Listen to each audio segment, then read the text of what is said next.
मुसळगाव येथील chemical company असलेल्या Adima organic या केमिकल कंपनीला शुक्रवारी दुपारी 4च्या सुमारास अचानक आग लागल्यामुळे मोठे नुकसान झाले आहे.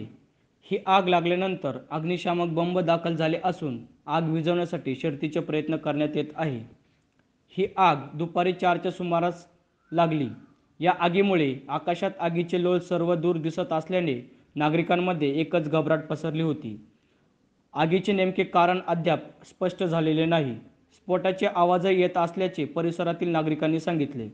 या कंपनीच्या बाहेर तहसीलदार सुरेंद्र देशमुख, सिन्नर तालुका सहकारी औद्योगिक वसाहतीचे चेअरमन नामकरण आवारे, व्यवस्थापक कमलाकर पोटे, अविनाश पोटे तसेच मुसळगाव एमआयडीसीचे पोलीस निरीक्षक यशवंत बाविस्कर हे घटनास्थळी दाखल झाले होते.